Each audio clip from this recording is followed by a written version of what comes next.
प्रभु तेरी वाणी जीवन की रोटी, नैनों की ज्योति अंधेरा मिटाती।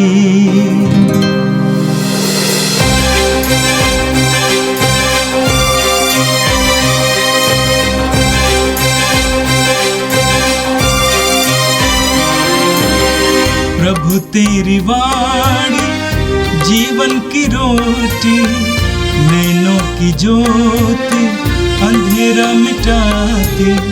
प्रभु तेरी वाणी जीवन की रोटी, नैनों की ज्योति अंधेरा मिटाती। वाणी वाणी वाणी वाणी वाणी पवित्र है, शाश्वत है, जीवन का मन्ना है।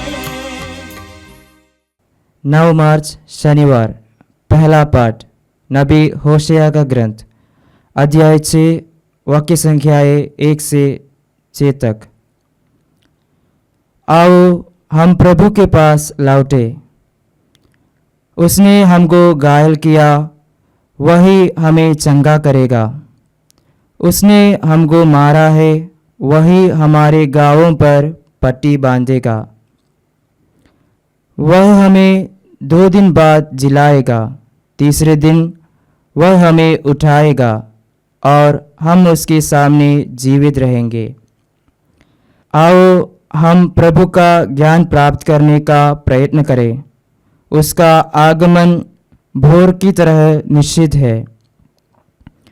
वह पृथ्वी को सींचने वाली हितकारी वर्षा की तरह हमारे पास आएगा। हे एफ्राइम, मैं तुम्हारे लिए क्या करूं? हे यूदा, मैं तुम्हारे लिए क्या करूं? तुम्हारा प्रेम भोर के कोहरे के समान है, ओस के समान जो शीघ्र ही लुप्त हो जाता है। इसलिए मैंने नबियों द्वारा तुम्हें घायल किया, अपने मुंह के शब्दों द्वारा तुम्हें मारा है। क्योंकि मैं बलिदान की अपेक्षा प्रेम और होम की अपेक्षा ईश्वर का ज्ञान चाहता हूँ। यह प्रभु की वाणी है। संत लूकस के अनुसार प्रभु यीशु का पवित्र सुसमाचार, अध्याय 18, पद संख्याएं 9 से लेकर 14 तक। कुछ लोग बड़े आत्मविश्वास के साथ अपने को धर्मी मानते और दूसरों को तुच्छ समझते थे। यीशु ने ऐसे लोगों के लिए यह दृष्टांत सुनाया। 2 मनुष्य प्रार्थना करने मंदिर गए, एक फरीसी और दूसरा नाकेदार।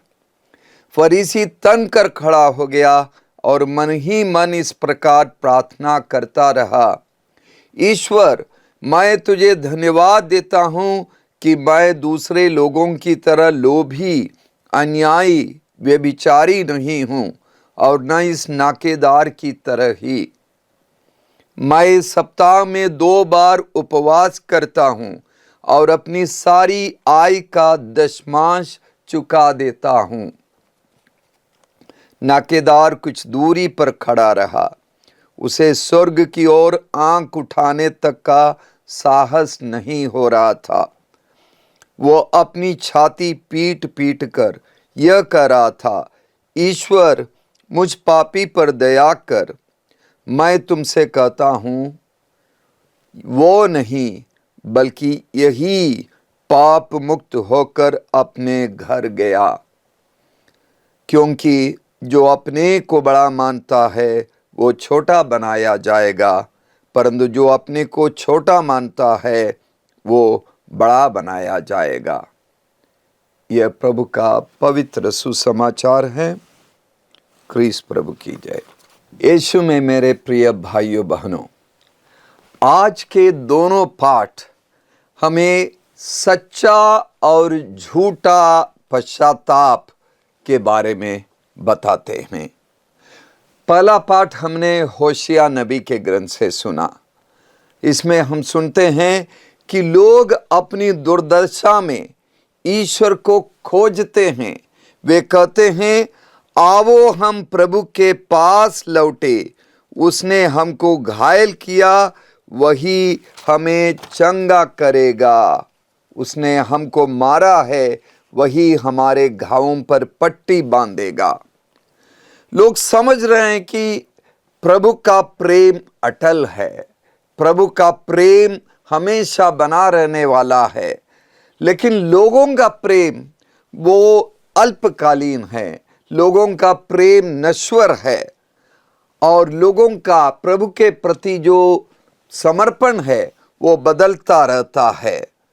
इसलिए चौथे वाक्य में लिखा है, एफ्राइम मैं तुम्हारे लिए क्या करूं, यूदा मैं तुम्हारे लिए क्या करूं, तुम्हारा प्रेम भोर के कोहरे के समान है, ओस के समान जो शीघ्र ही लुप्त हो जाती है।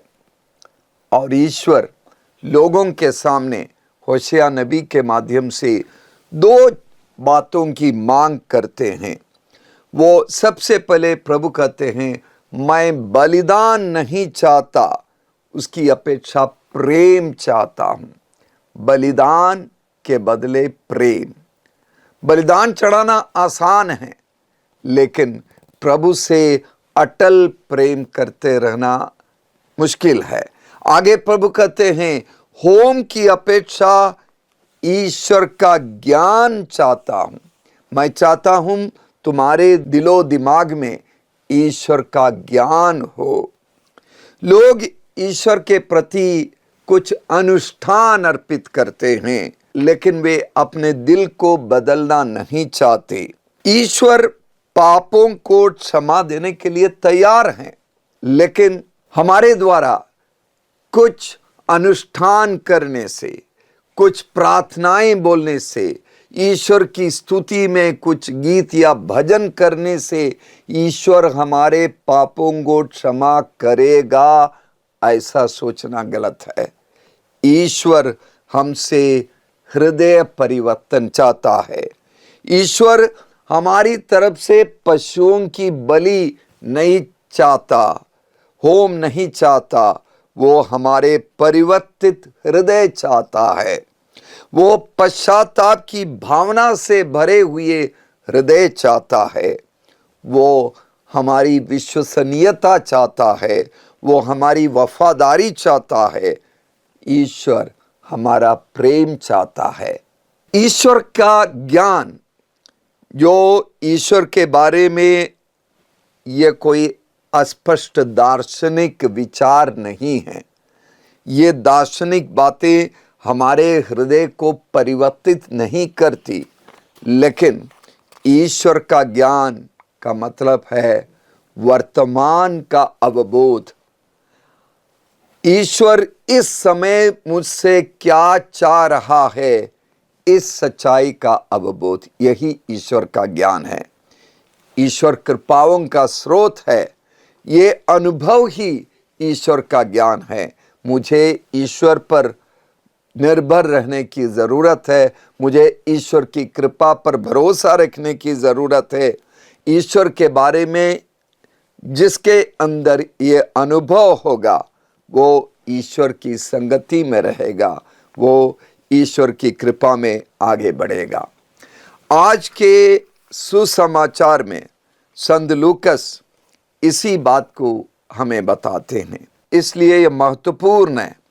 ईश्वर का ज्ञान प्राप्त होने का दावा करने वाला फरीसी ईश्वर को नहीं देखता, वो अपने आप को ही देखता है। ईश्वर का ज्ञान मतलब हमें पूरी तरह से ईश्वर के प्रति अपने सोच को, अपने मन को केंद्रित करना होगा। लूकस के सुसमाचार का 18वां अध्याय 2 दृष्टांतों के साथ शुरू होता है। पहला दृष्टांत है जिसके पहले नित्य प्रार्थना करनी चाहिए, निरंतर प्रार्थना करनी चाहिए।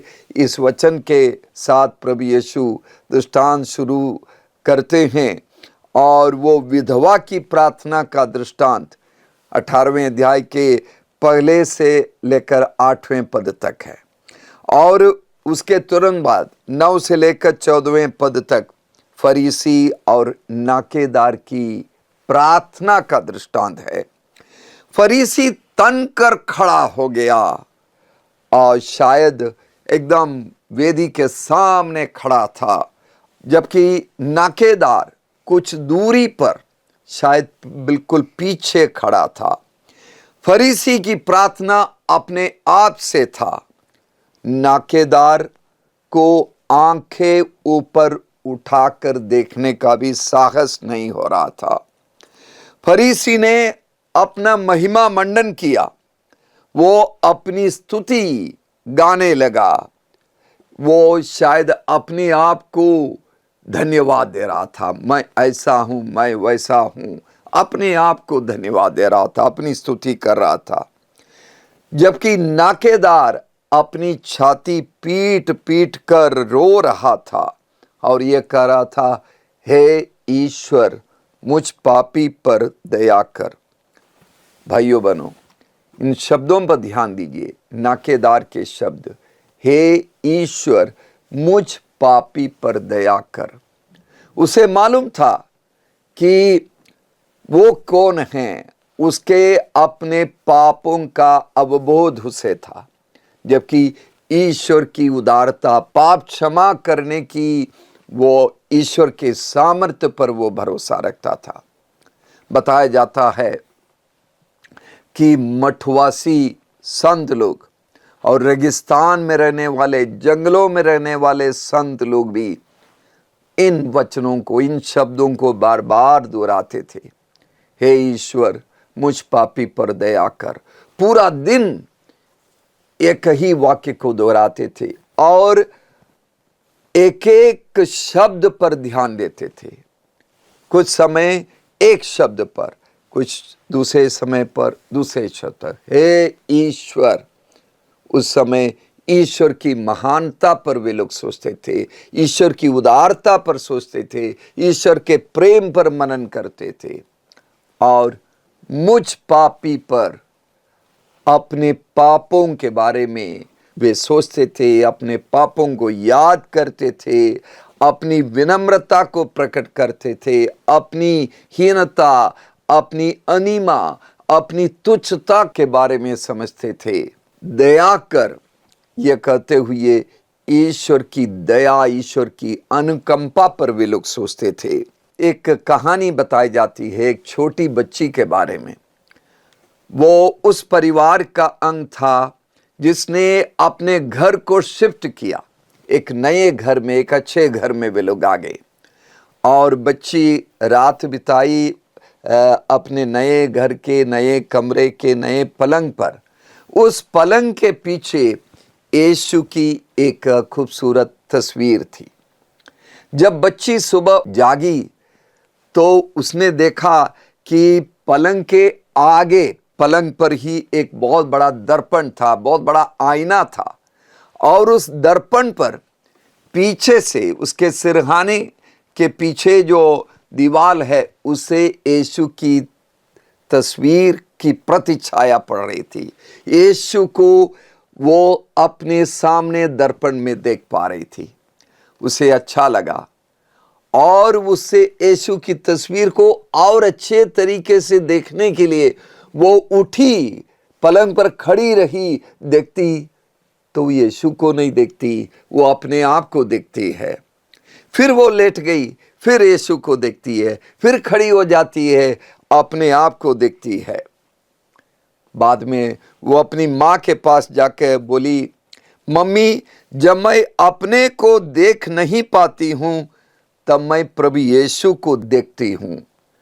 जब मैं अपने को ही देखती हूँ तो यीशु को मैं नहीं देख पाती हूँ।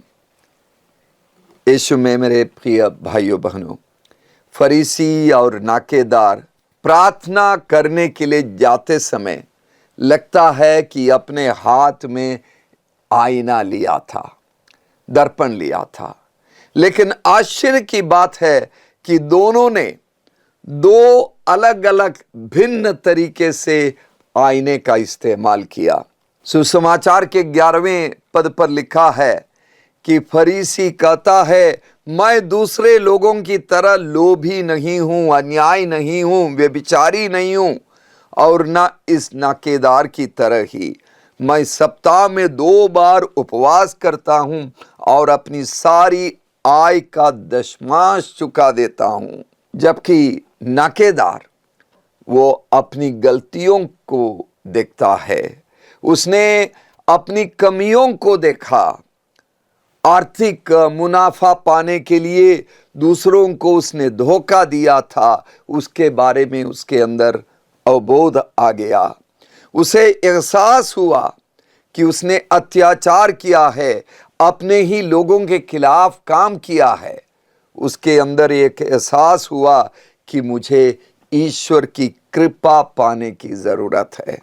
इसलिए वो छाती पीट कर नजरें झुकाकर कहता है, हे ईश्वर मुझ पापी पर दया कर। प्रार्थना आईना की तरह है। हम क्या देखते हैं ये हमारे नजरिए पर, हमारी सोच पर निर्भर करता है। यदि हमारे मन में अहंकार है तो आईने में हमें अपनी उपलब्धियां दिखाई देती हैं, अपनी महिमा दिखती है। इसलिए उस प्रार्थना के दौरान हमारी सोच, हमारी दृष्टि ईश्वर पर नहीं रहती, अपने ऊपर रहती है।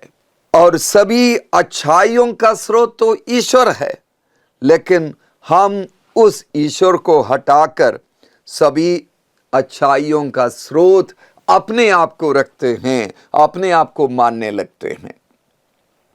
यदि व्यक्ति विनम्र है और सहज है तो उसे अपनी कमजोरियां उस आईने में दिखती है और वो प्रार्थना में ईश्वर की कृपा का, ईश्वर की उदारता को महत्व देता है, ईश्वर की उदारता को स्वीकार करता है। प्रार्थना अपनी उपलब्धियों की लिटनी सुनाने का अवसर नहीं, प्रार्थना ईश्वर की कृपा, ईश्वर की दयालुता ढूंढने और उसे मांगने का एक अवसर है। प्रार्थना अपने को ऊंचा उठाने या दावा करने या आत्मस्तुति करने, घमंड भरी बातें करने और दूसरों को नीचा दिखाने का अवसर नहीं, बल्कि ईश्वर की कृपा की चमकती किरण का अनुभव अपने अंदर पाने का अवसर है। कभी कभी प्रार्थना में अवसाद लेकर हम जाते हैं। अवसाद से पीड़ित लोग, उनके अंदर क्रोध रहता है, गुस्सा रहता है और वे भी दूसरों की गलतियों को ढूंढते रहते हैं और अपने आप से कहते हैं, मैंने उनके लिए ये किया, मैंने वो किया, बदले में मुझे क्या मिला। और इस तरह के क्रोध को अवसाद का रूप देते हैं और दूसरों की गलतियों पर केंद्रित रहते हैं, अपनी अच्छाई पर भी केंद्रित रहते हैं। हमारा दृष्टिकोण और व्यवहार कैसा है? क्या मैं अहंकार की बीमारी से पीड़ित हूं, जिसकी वजह से मैं केवल अपनी अच्छाई देख पाता हूं और दूसरों की कमी देखता हूं? क्या मेरा घमंड इतना है कि दूसरों को नीचा दिखाने का मैं प्रयास करता हूं प्रार्थना के दौरान? मेरे प्रिय भाइयों बहनों, अहंकार, घमंड और आत्मस्तुति के फरीसीपन को दूर करने की जरूरत है और विनम्रता और ईश्वर की दया पर केंद्रित होकर उस पर भरोसा बढ़ाने की जरूरत है। हम फरीसी की तरह तन कर खड़ा ना होवे, बल्कि नाकेदार की तरह नजरें झुकाकर प्रार्थना करे। वो बच्ची बोल रही थी, जब मैं अपने आप को देखती हूं तो यीशु को नहीं देख पाती, लेकिन जब जब मैं यीशु को देखती हूं तो अपने आप को नहीं देख पाती। प्रिय भाइयों बहनों, हम अपने को देखने वाले घमंडी लोग नहीं, लेकिन यीशु को देखने वाले विनम्र लोग बनकर निरंतर प्रार्थना करें, विनम्रता के साथ प्रार्थना करें। आइए हम प्रभु के सम्मुख अपने आप को समर्पित करते हुए प्रभु से प्रार्थना करें। सर्वशक्तिमान, प्रेम के स्रोत, कृपाओं के स्रोत, सारी अच्छाइयों के स्रोत, हे पिता परमेश्वर, हम तेरे सम्मुख अपने आप को समर्पित करते हैं। हम वो आईना लेके आते हैं जिसमें हम तुझे देख सके, अपने को नहीं। अपनी कमजोरियों को, अपनी गलतियों को हम देखकर उसके लिए माफ़ी मांग सके। उससे बढ़कर प्रभु हम तेरी उदारता, तेरी महानता, तेरी दयालुता और अनुकंपा को देखे, उस पर भरोसा करे। हम उन सारे लोगों के लिए प्रार्थना करते हैं जो अवसाद से भरे हुए हैं, जो बीमार हैं। प्रभु उन सारे लोगों को तू आशीष दे ताकि वे तेरी महिमा का दर्शन कर सके, तेरी उदारता का अनुभव कर सके, तुझे लगातार स्तुति कर सके और एक परिवर्तित हृदय लेकर तेरे सम्मुख खड़े हो सके। विनम्रता के साथ दुनिया के सम्मुख खड़े होकर दुनिया की सेवा कर सके। ये प्रार्थना हम तुझसे करते हैं हमारे प्यारे प्रभु यीशु के द्वारा, आमीन। प्रभु तेरी वाणी जीवन की रोटी, नैनों की ज्योति अंधेरा मिटाती। वाणी वाणी वाणी वाणी वाणी पवित्र है, शाश्वत है, जीवन का मन्ना।